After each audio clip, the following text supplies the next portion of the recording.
Sungguh Engkau yang tinggi, Engkau yang kudus, Engkau yang mulia, agung, yang kami tidak bisa pahami dengan pikiran manusia kami.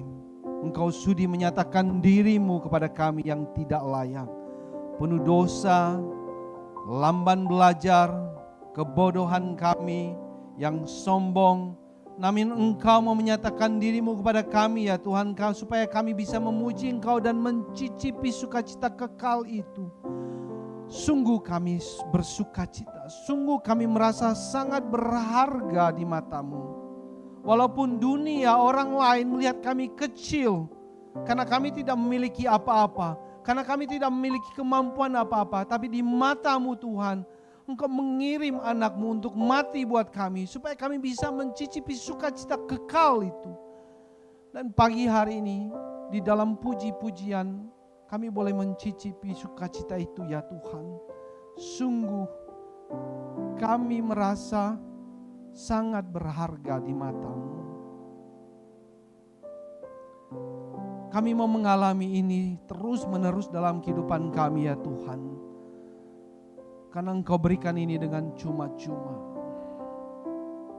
Firman-Mu yang kekal, yang ajaib itu, biarlah memberikan kami mata untuk melihat bahwa rencana-Mu, janji-Mu itu ya Tuhan, tidak bisa dibandingkan dengan apa yang ditawarkan oleh dunia kepada kami. Dan buka hati kami pada pagi hari ini. Beri kami hati seorang murid untuk belajar, untuk percaya pada firman-Mu dan membangun hidup kami. Bukan apa yang kami bisa, tetapi apa yang Engkau sudah janjikan untuk kami miliki dan hidupi selama kami ada di dalam dunia ini. Bahkan sampai akhirat nanti di sorga kelak. Beri kami kerendahan hati. Beri kami hati yang mau belajar. Tambahkan iman kami untuk percaya kepada hal-hal yang saat ini kami belum bisa pahami dengan akal dan pikiran kami.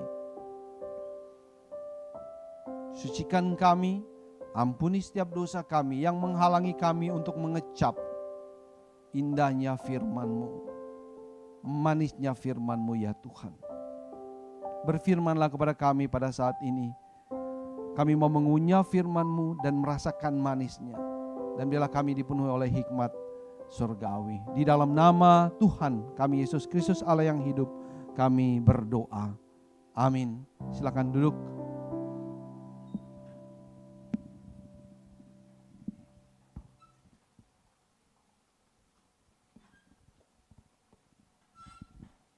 Mari kita sama-sama membuka firman Tuhan dari Injil Yohanes. Ya, sudah ada di depan ya.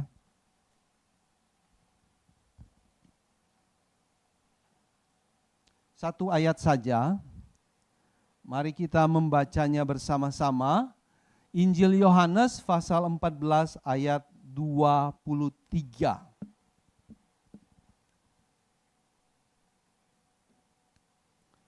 Mari kita membaca bersama-sama. 1, 2, 3. Jawab. Bisa dapat? Sudah dapat semua ya? Kita baca sama-sama ya. 1, 2, 3. Jawab Yesus, jika seseorang mengasihi aku, ia menuruti firman-Ku, dan Bapa-Ku akan mengasihi dia, dan kami akan datang kepadanya dan tinggal bersama-sama dengan dia. Ya, ini firman yang sungguh indah. Saya akan bacakan sekali lagi. Jawab Yesus, jika seseorang mengasihi aku, ia akan menuruti firman-Ku, dan Bapa-Ku akan mengasihi dia, dan kami akan datang kepadanya dan tinggal bersama-sama dengan dia. Firman yang sungguh indah dan menghibur dan menguatkan, menjadi visi kehidupan kita juga setiap hari. Saudara-saudara yang terkasih di dalam Tuhan Yesus, Trinitas, ya. Sesungguhnya Trinitas adalah kata yang tidak bisa kita temukan di dalam Alkitab sebenarnya. Ya, benar ya. Gak akan kita temukan, kita bolak-balik sepanjang umur kita pun gak akan kita temukan di dalam Alkitab. Tetapi digunakan sebagai kata untuk menjelaskan doktrin tentang kesatuan Allah. Allah adalah satu tetapi memiliki 3 pribadi. Kata ini berasal dari bahasa Yunani trias. Ya, dipakai pertama kali oleh Theophilus ya, pada abad pertama, kurang lebih abad pertama. Theophilus pakai bahasa Yunani memakai kata trias untuk mengungkapkan kenyataan tentang Allah ini.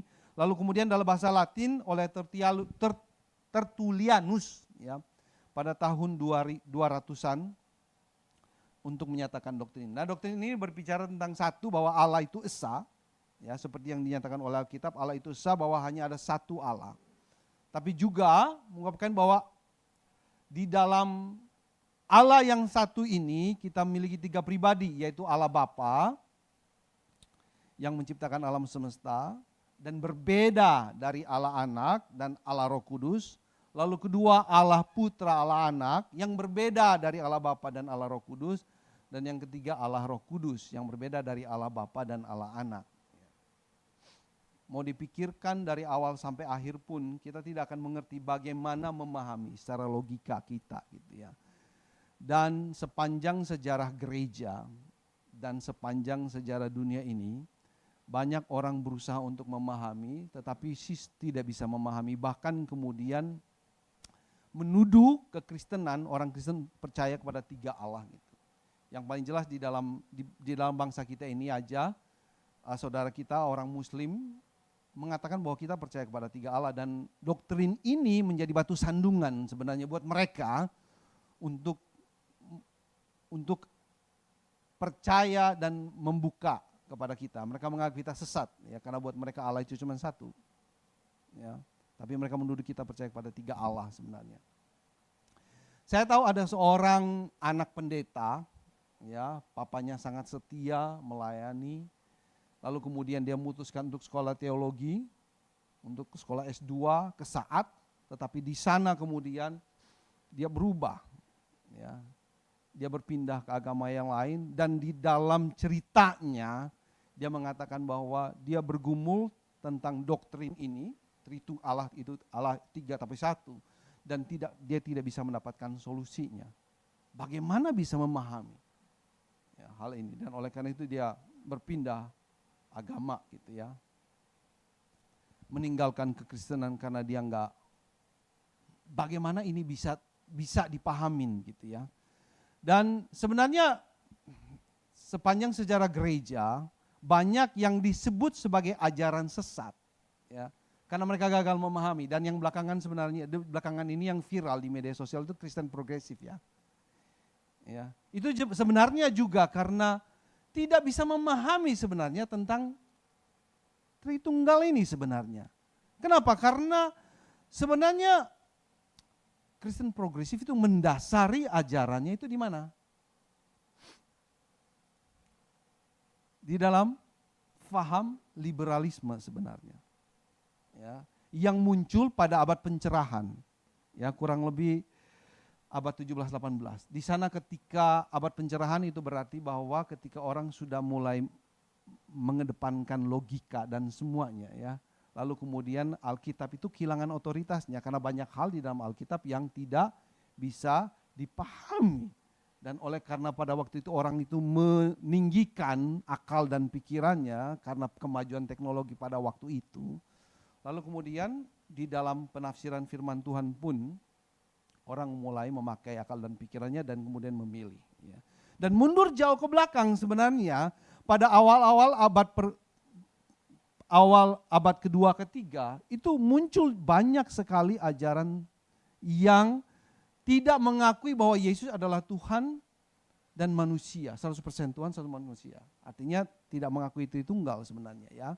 Beberapa yang saya sebutkan, Mersionisme, ya, Arianisme, Gnostisme, itu semua sebenarnya dasarnya adalah bahwa mereka tidak mau mengakui firman Tuhan sebagai otoritas satu-satunya, dan oleh karena itu mereka memakai akal dan pikiran mereka untuk memahami, lalu memilah-milah mana yang bisa dimengerti dan mana yang tidak bisa dimengerti.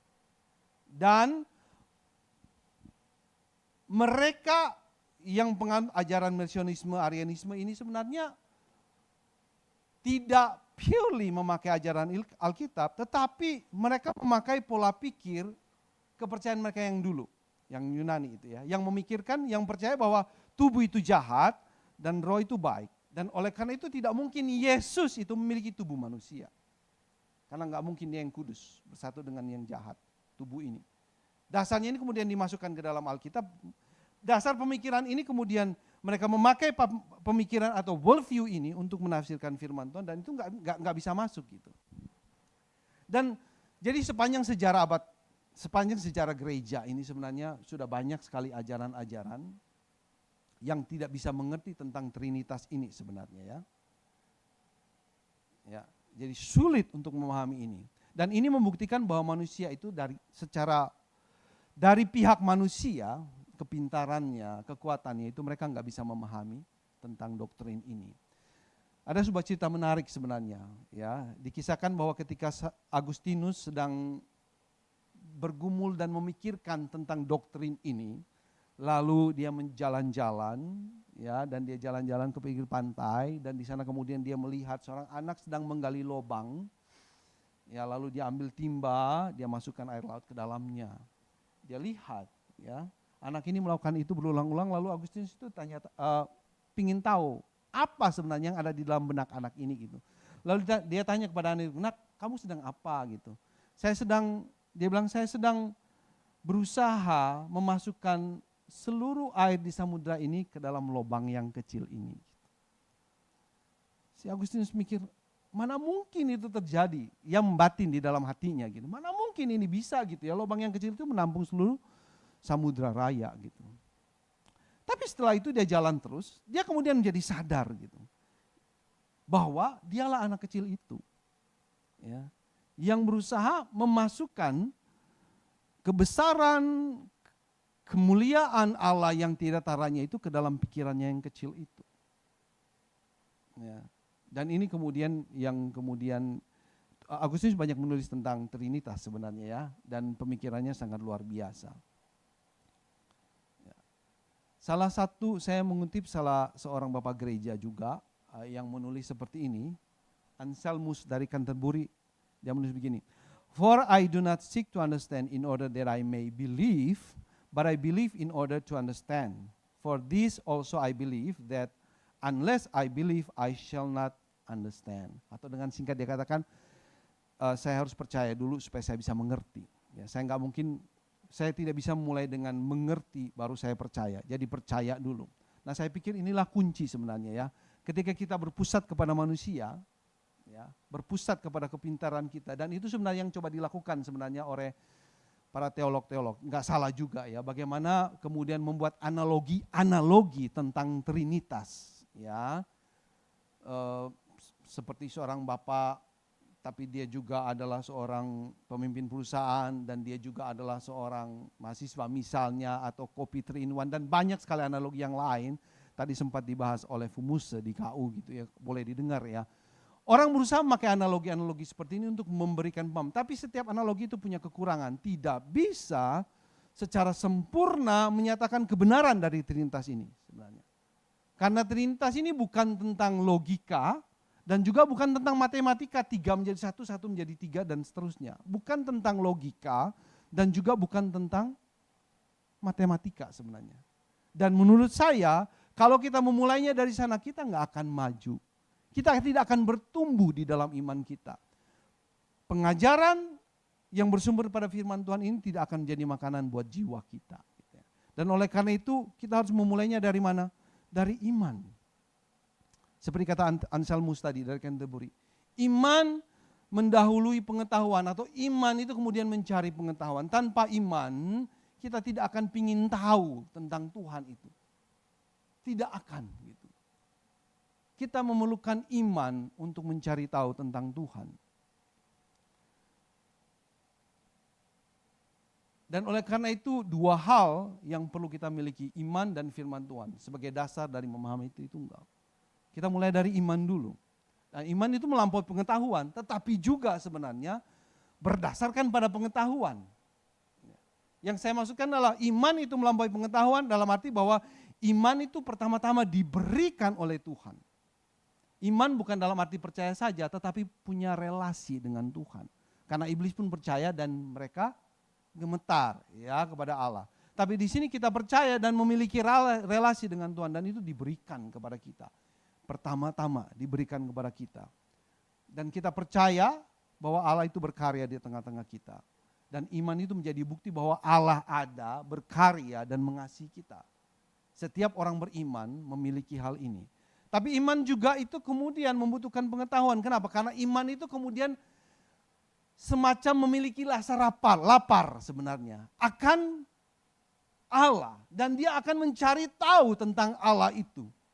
Kemanapun dia pergi dia akan mencari tahu dan menambah pengetahuan ini mengenal Allahnya. Dan seiring dengan bertambahnya pengetahuan dia, begitu pula kedekatannya dia dengan Allah, begitu pula dengan keintimannya dengan Allah semakin dekat, dan kemudian dia menjadi kuat imannya dan kemudian menjadi dewasa sebagai orang Kristen. Jadi timbulnya iman diberikan Tuhan, lalu iman ini mencari pengetahuan tentang Allah, dan kemudian dia bisa bertumbuh. Dan oleh karena itu, firman Tuhan menjadi sangat krusial. Bapak Ibu yang terkasih di dalam Tuhan Yesus. Kenapa? Karena iman itu mencari Allahnya ya harus kepada Alkitab.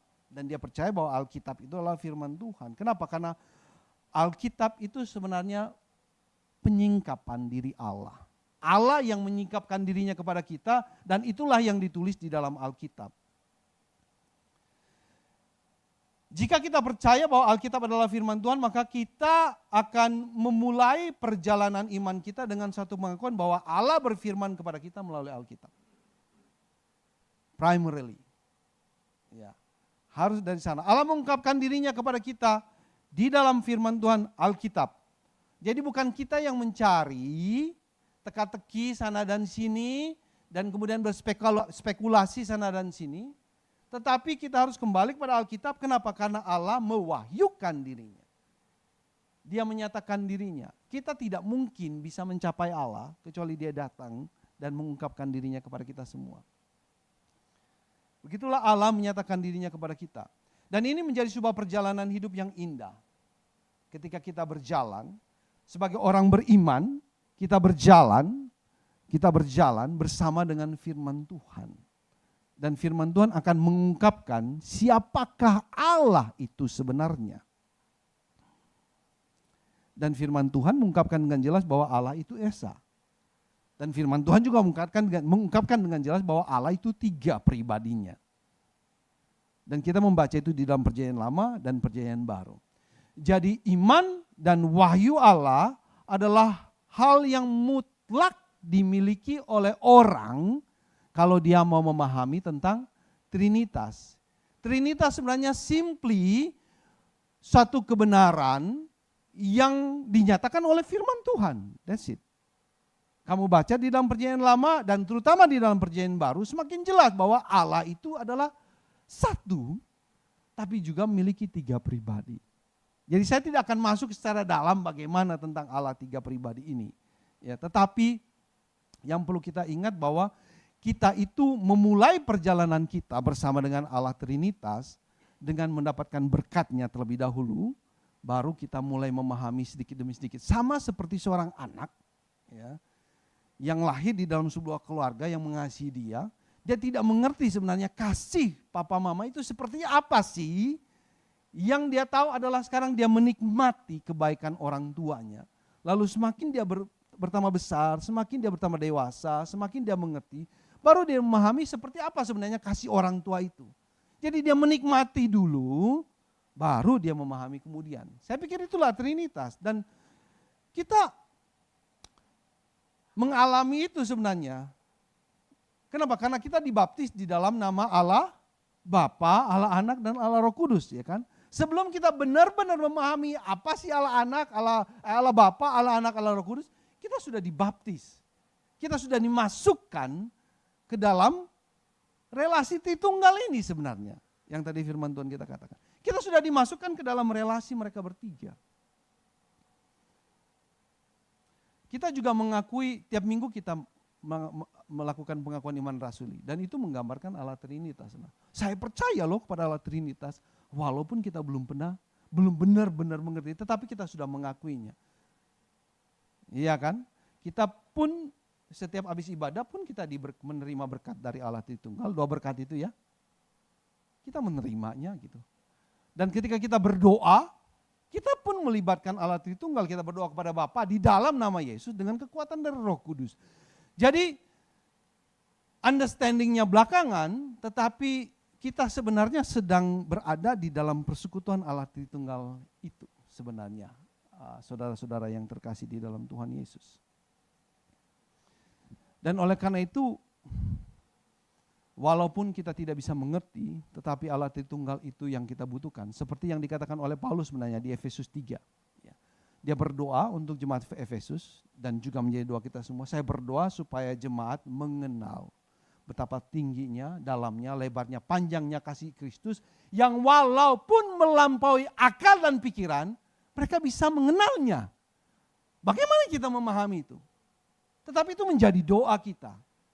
Mengenal panjang, tinggi, dalam dan lebarnya Kristus, walaupun kasih itu melampaui akal dan pikiranmu, tapi kita bisa mengenalnya. Dan itu hanya bisa kalau kita memiliki iman dan kemudian percaya bahwa wahyu firman Tuhan ini adalah wahyu tentang Allah. Dan disitulah kemudian kita melihat di dalam bacaan kita hari ini, jika seseorang mengasihi aku, ia akan menuruti firmanku. Ya. Jika seseorang mengasihi aku, kata Yesus ya, jawab Yesus, jika seseorang mengasihi aku, ia menuruti firmanku, dan Bapakku akan mengasihi dia, dan kami, ya Yesus dan Papanya akan datang kepadanya dan tinggal bersama-sama dengan dia. Jadi ada 2 sebenarnya hal penting tentang Tritunggal ini, yang kompatibel dengan kehidupan kita, yang membuat hidup kita lebih bergairah, yang membuat kita hidup memiliki purpose, yang membuat kita benar-benar hidup. Yang pertama itu adalah bahwa Allah Tritunggal berarti kasih. Ada communion, ada persekutuan yang kekal di antara 3 Allah ini, yang satu. Ini menjadi realitas tertinggi yang harus menjadi visi kita juga, visi gereja, visi orang percaya. Kenapa? Karena kasih itu ternyata sudah ada sejak kekekalan. Sebelum Allah menyatakan kasih-Nya dalam penciptaan dan melalui Yesus Kristus, sebelum dia melakukan apa-apa, mereka sudah bersekutu di dalam kasih sejak kekekalan. Can you imagine that? Sebelum semuanya ada, kasih sudah ada di sana. Allah Tritunggal ini bersekutu di dalam kasih satu dengan yang lain. Tidak ada waktu di mana Allah Bapa, Allah Anak, Allah Roh Kudus tidak pernah saling mengasihi. Tidak pernah ada waktu seperti ini. Mereka selalu saling mengasihi satu dengan yang lain. Dari kekekalan sampai kekekalan, dari Alfa Omega. Terus berkomunikasi di dalam kasih. Dan ini harus menjadi realitas tertinggi dari setiap orang percaya. Jadi kita bertanya kepada diri kita sendiri, apakah my understanding about love is true? Atau pemahaman saya tentang kasih sangat dipengaruhi oleh dunia ini?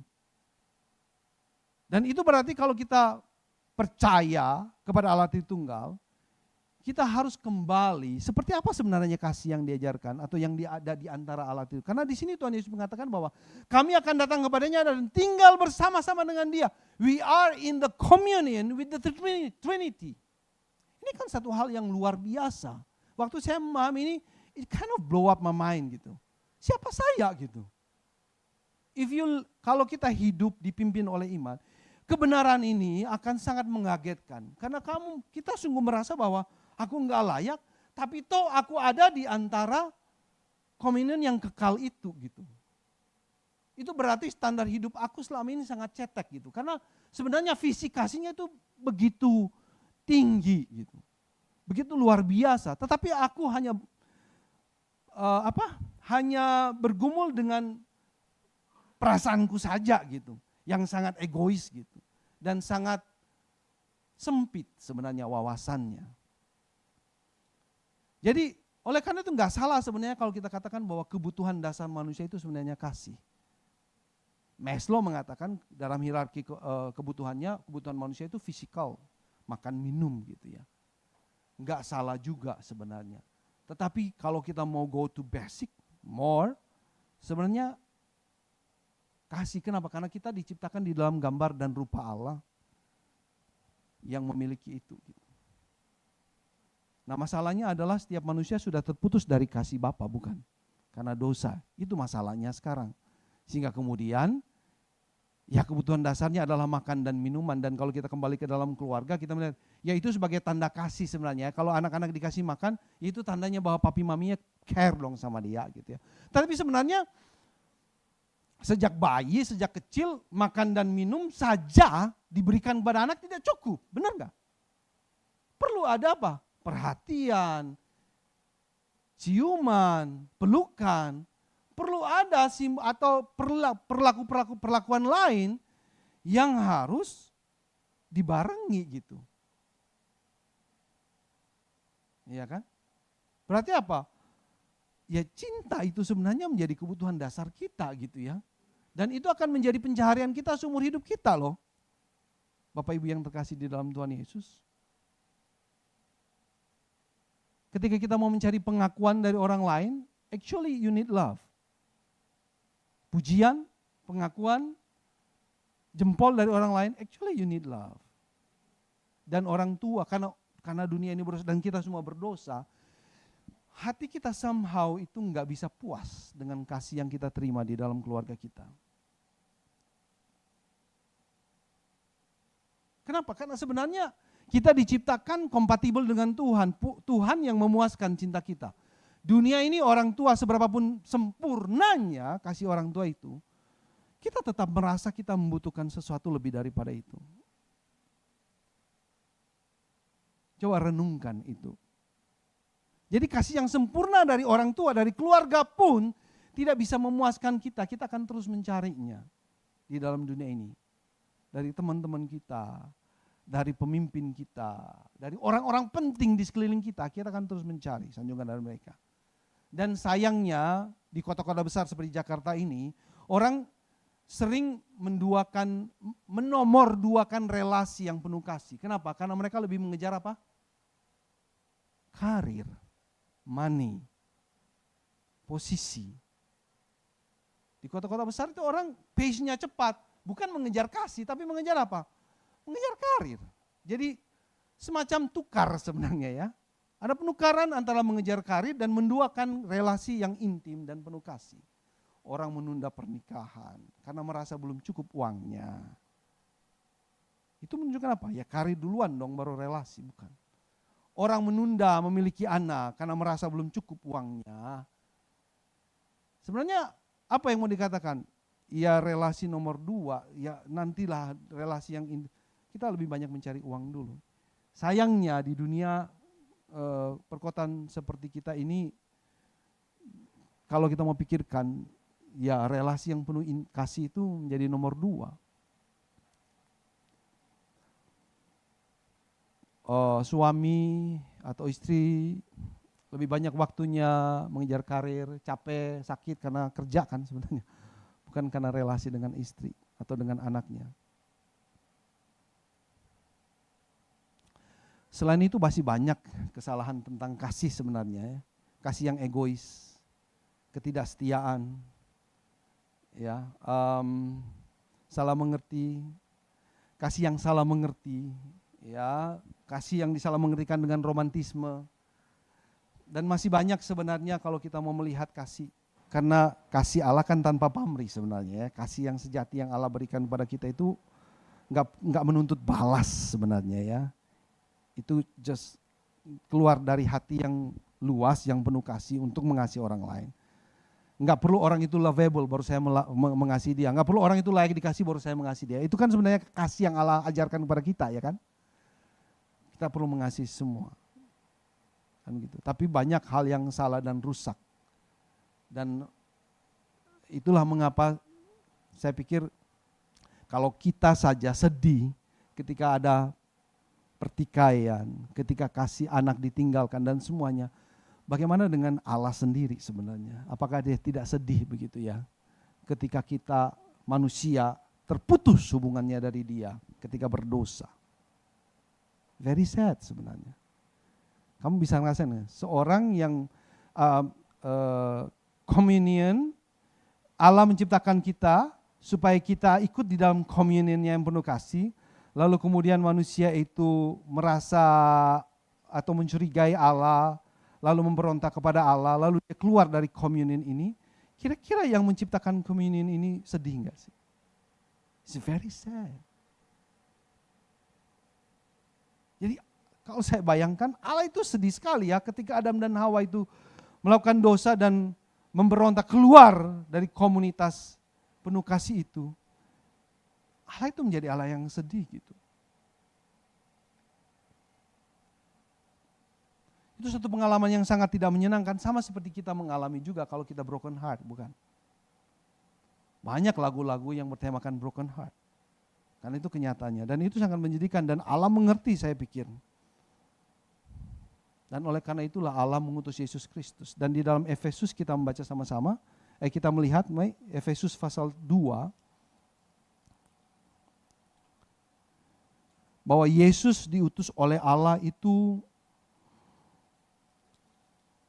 saya bacakan Efesus 2 ayat 14-16, karena dialah damai sejahtera kita, yang telah mempersatukan kedua pihak dan merobohkan tembok pemisah, yaitu perseteruan. Sebab dengan kematiannya sebagai manusia, ia telah membatalkan hukum Taurat dengan segala perintah dan ketentuannya untuk menciptakan kedua menjadi satu manusia baru di dalam dirinya, dan dengan itu mengadakan damai sejahtera. Dan untuk memperdamaikan keduanya di dalam satu tubuh dengan Allah melalui salib, dengan melenyapkan perseteruan pada salib itu. Jadi Yesus Kristus Allah, jadi tadi dimulai dari Allah itu sedih karena ada perseteruan, tidak ada kasih, perseteruan, permusuhan. Lalu Allah mengutus Yesus Kristus untuk menjadi pendamai, supaya kasih itu dipulihkan gitu ya. Kasih yang kekal itu, kasih yang sudah ada sejak dulunya itu boleh dipulihkan dan manusia yang berdosa bisa mencicipi kekekalan relasi yang intim dengan Allah, mencicipi selama hidup di dalam dunia ini. Jadi apa yang Yesus lakukan itu sebenarnya sangat krusial dan supranatural. Kenapa? Our nature like to fight, istilahnya gitu ya. Kodrat kita manusia itu pinginnya berantem aja gitu. Ingin menjadi siapa yang paling hebat gitu. Siapa yang lebih berkuasa. Tapi Allah mengatakan, saya mengutus Yesus Kristus supaya kamu didamaikan. Ya tentu berdamai dengan Allah dulu dong ya, baru dengan orang sekeliling. Dan ini kuasa supranatural. Kasih itu supranatural, lalu kita dipulihkan pun dengan kuasa yang beyond our imagination gitu. Apa yang tidak pernah dipikirkan, apa yang tidak pernah dibayangkan, itu yang disediakan Allah buat kita semua. Nah, ini berbicara tentang keselamatan, bukan tentang banyak orang salah kaprah ya dengan mendengar ayat ini ya. Kan ada lagunya ya, apa yang tak pernah dilihat. Mereka pikirnya apa? Kesuksesan harta gitu ya, posisi. Enggak, it's talk about salvation. Yang kita semua itu tidak pernah pikirkan atau bayangkan, tapi Allah sediakan buat kita. Supaya kita kembali kepada desain mula-mula, hidup di dalam kekekalan bersama dengan Allah, yaitu kasih itu. Jadi kita ini sebenarnya diciptakan dengan satu kapasitas yang luar biasa. Dengan satu kemampuan supranatural untuk mengasihi itu. Survei, kalau kita melakukan, atau ada survei mengatakan detik-detik orang itu mau meninggal, ya. Kalau kita tanya apa yang paling dia sesali gitu ya, selama hidup ini. Jawaban terbanyak itu apa? Karena ia tidak cukup mengasihi istrinya, tidak cukup mengasihi keluarganya. Kalau diberikan waktu cukup, apa yang akan dia lakukan? Saya akan mengasihi lebih lagi, saya akan memberikan waktu yang lebih banyak lagi kepada keluarga saya. Di detik-detik akhirnya. Survei ini menunjukkan bahwa apa?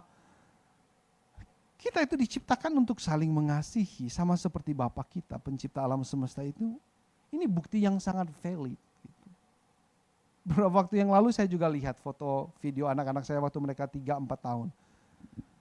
Yang saya sesali di dalam hati apa? Saya tidak punya cukup waktu untuk mengasihi mereka. So funny gitu ya. So funny. How it come waktu itu? Kalau hari ini saya melihat anak-anak saya masih kecil. Nanti 10 tahun lagi saya melihat foto itu. Mungkin saya merasakan hal yang sama juga. Bahwa saya tidak spend cukup waktu buat mereka. Selalu ada guilty seperti itu. It means we created for more, for love. Kan begitu. Jadi gereja sebenarnya sangat penting di mana kita saling mempraktekkan kasih yang supranatural itu. Itu yang pertama. Yang kedua, Tritunggal juga berbicara tentang servanthood, penata layanan. Kalau kita baca dalam ayat kita pada pagi hari ini, di situ dikatakan, Yesus katakan, kami, Bapa dan Dia, akan datang kepadanya, yaitu kita orang-orang percaya, dan tinggal bersama-sama dengan Dia. They come to us. Mereka bukan suruh, sini-sini, enggak. Mereka datang. Kalau di dunia ini kan, kalau seorang yang berkuasa, kita harus datang-datang ke dia kan. Ya, di dunia ini kan hikmatnya begitu ya. Makanya orang mau punya kuasa, posisi, banyak uang supaya banyak yang melayani dia dan dia bisa tunjuk sini. Tapi di sini dikatakan bahwa kami akan datang bersama-sama dan tinggal bersama dengan kamu. Ini kan satu sikap, attitude yang melayani sebenarnya. Jadi Allah Tritunggal datang kepada kita orang percaya. Mereka mau melayani kita. Kenapa? Karena di antara mereka sendiri sudah saling melayani sebenarnya. Allah Bapa, Allah Anak, Allah Roh Kudus sudah saling melayani. Beberapa ayat mengatakan bahwa mereka saling memuji, mereka saling glorify gitu. Anak glorify Bapa, Bapa glorify Anak, Roh Kudus glorify Jesus. Memuliakan Yesus. Mereka saling memuliakan gitu. Ini kan ngomong tentang apa? Servanthood sebenarnya. Melayani. Jadi servanthood itu bukan sebuah cara untuk sukses gitu di perusahaan. Enggak, originally kita didesain untuk menjadi seorang servant. Kalau kita baca di dalam kitab Kejadian pasal 1, Allah memberikan tugas penata layanan buat kita untuk menata dunia ciptaan Tuhan ini gitu sebagai manajer. Kenapa? Karena His image beauty, dia masukkan ke dalam diri kita gitu. Supaya kita melayani. Tapi dosa somehow membuat ini bertolak belakang gitu ya. Servanthood datangnya harus dari bawah ke atas atau dari atas turun ke bawah misalnya. Tapi di dunia ini mengajarkan kita supaya naik gitu. Dan menggunakan servanthood sebagai anak tangga supaya kita bisa berada di posisi di atas, lalu kemudian kita berhenti jadi servant dan kemudian memerintahkan orang lain untuk melayani kita. Sama terbalik gitu hikmatnya gitu. Hikmat Tritunggal dan hikmat dunia ini sama terbalik. Dan seharusnya kita menyadari itu ketika kita percaya kepada Yesus Kristus, kita dipanggil untuk melayani. Di dalam Allah Bapa, mereka saling mengutamakan satu dengan yang lain. Tidak ada yang saling meninggikan. Allah Bapa tidak meninggikan dirinya lebih daripada anaknya. Anaknya tidak perlu meninggikan diri lebih daripada papanya. Begitu juga Roh Kudus. Mereka saling merendahkan diri menurut saya. Dan memuji satu dengan yang lain. Ini satu kebenaran yang luar biasa. Dan kita dipanggil untuk menyadari bahwa kita dipanggil untuk itu. Kita diciptakan untuk melayani. Saling melayani, menyerahkan kuasa kita, menyerahkan hak kita untuk melayani orang lain. Mendahulukan orang lain daripada mendahulukan diri sendiri. Memahami orang lain, baru memahami diri sendiri. Ini sebenarnya akarnya juga di dalam kasih kan sebenarnya. Without love, how can we serve? Kan begitu. Betapa indahnya jika setiap orang memikirkan dan mendahulukan kepentingan orang lain dari kepentingan daripada kepentingan dirinya sendiri. Dan ini suatu realitas yang ilahi sebenarnya. Dan gereja Tuhan harus ditandai dengan hal ini. Dan kemudian ketika kita mendengarkan ini, kita langsung bayangkan betapa jauhnya gereja kita dari apa yang sudah didesain oleh Allah. Dan tujuan dari penyelamatan yang dilakukan oleh Yesus Kristus. Kita mau katakan ini supranatural, ini beyond our imagination, tapi kenyataannya gereja enggak seperti itu, benar enggak? Sad enggak? First, kita harus sad. Karena kita tidak hidup sebagai orang yang sudah diselamatkan. Kita sudah diselamatkan, tapi kita hidup secara dunia ini. Mau pakai kata apa ya, supaya tajam gitu? Kamu manipulatif? Atau apa gitu? Kamu sudah diselamatkan, tapi kamu tidak berusaha mengasihi lebih. Extra mile. Kamu sudah diselamatkan dan kamu sudah jelas ya, your origin design is to love and to serve. Tapi kita deliberately secara sengaja gitu. Atau I don't know, pakai kata apa? Kita nggak bisa melakukan itu. Aku nggak bisa. Aku terlalu sibuk dan semuanya. Padahal ini bukan pilihan sebenarnya. Jadi kita bisa melihat ya, desain Allah, lalu kenyataan gereja seperti ini. What can we do sebenarnya? Saya pikir ya, yang perlu kita lakukan satu. Kita harus percaya akan desain ini pertama-tama. Kita harus percaya bahwa kita diciptakan untuk mengasihi dan untuk melayani. Seperti Allah Tritunggal itu sendiri. God images in us. Gitu ya. Apalagi kita sudah diselamatkan. Percaya. Percaya emang kita diciptakan untuk itu. Dan itu yang indah. Itu yang terbaik. Itu yang perlu dikejar. Itu menjadi visi kita. And we put our hope in God. Percaya. Jadi visi kita. Dan put hope in God, not in human being, in God. Karena ini desain Dia dan kita diselamatkan secara supranatural pula, tanpa campur tangan kita. Kita percaya Kristus kan bukan karena campur tangan kita kan, Allah sendiri melakukannya kepada kita. Jadi marilah kita terus melekat kepada Tuhan, terus menginginkan Tuhan. What we do is baca firman Tuhan, mengenal Tuhan kita, ya. Mengenal Tuhan kita, mengerti Dia, memahami kehendak-Nya, dan terus berharap kepada janji-janjinya. Ini sangat abstrak. Ya, tetapi itu yang dikatakan oleh iman, harap, dan kasih. Tiga-tiganya ada di sana. Iman, harap, kasih. Karena kamu diciptakan menjadi orang yang mengasihi, dikasihi. Kita beriman kepada Tuhan dan kita taruh harapan kita ke dalam Dia. Kita berharap kepada manusia. Nothing will happen, termasuk berharap pada diri sendiri. Gereja kita buktinya, dirimu buktinya. You fail a lot of times. Dan kalau kamu putus asa, berarti kita tidak punya iman, tidak punya harapan. Tapi kalau kita beriman, percayalah, taruh harapanmu di dalam Tuhan, do your best sesuai dengan firman Tuhan. Percaya pada firman Tuhan, lakukan apa yang firman Tuhan katakan, letakkan harapanmu pada Tuhan dan terus percaya kepadanya. Dan kita berharap Tuhan mengubah apa yang harus diubahkan. Mari kita tundukkan kepala kita berdoa.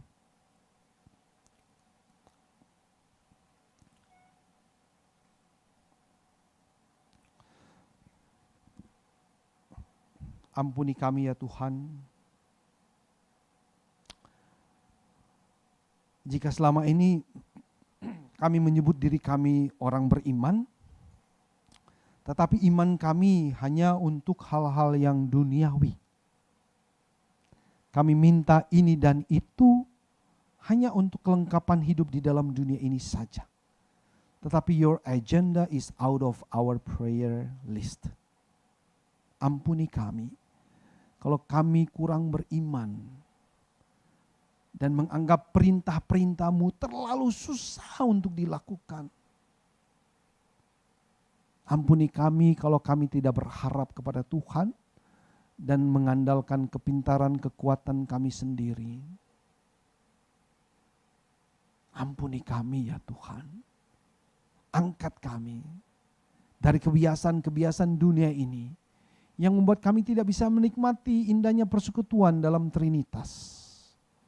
Tolong kami agar kami menggunakan iman kami untuk mengejar agenda-agendamu, kehendak-kehendakmu ya Tuhan.